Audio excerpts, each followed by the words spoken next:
We had to establish a new master plan to redefine a whole urban block for Fitzrovia. We had an interesting brief that would mix offices and residential. All that remained of the hospital was retained facade on Nassau Street, small retained building on the corner, and in the middle of the site, marooned, was the chapel, which had previously been completely sort of hemmed in by the hospital buildings. The breaks between the blocks were carefully positioned to align with the adjoining streets so that we got that permeability to draw people through the space and to create a new space for Fitzrovia and for the West End. The first move we made was to consider the prime frontage onto Mortimer Street as being the address for two office buildings of slightly different sizes and character.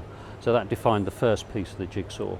We then worked the remainder of the site as perimeter blocks of residential, and these were generally formed in such a way as to define the central courtyard. So what we ended up with was a slightly more formal area here that acts as a new setting, or a setting to the chapel that never existed before.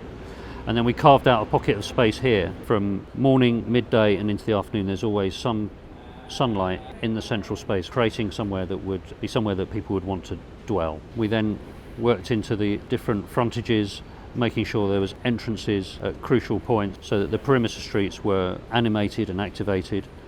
When Alex and his team came onto the project, rather than splitting it, one firm taking the office buildings and the other taking the residential, we just basically split the site down the middle. We took on the west side and the north side, and they took on the east side, and we had a number of different buildings, all of which were in some way related to the context. We looked around for some patterns and we found a couple. One was that there were residential buildings that were what we call streaky bacon, and on the other hand, in the 20s and 30s, the start of some rather large white industrial buildings. And that was the general context, 5 or 6 or 7 stories, sometimes less, into which we put this new set of buildings.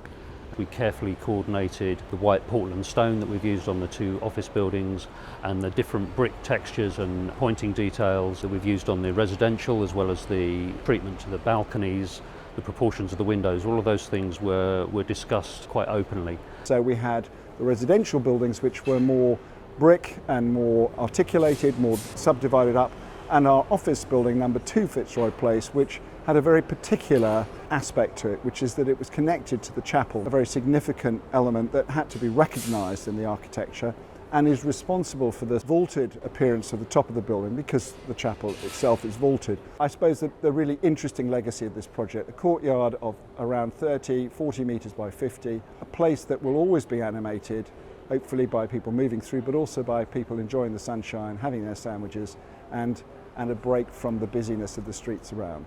I totally agree with Alex. Creating the public realm and the square at the heart of the scheme is going to be the lasting legacy of the scheme. When you think that the hospital used to be the centre of gravity of this whole neighbourhood and all the life that goes on, it's just a tremendous opportunity. It's not often as an architect you get the opportunity to redefine a whole urban block.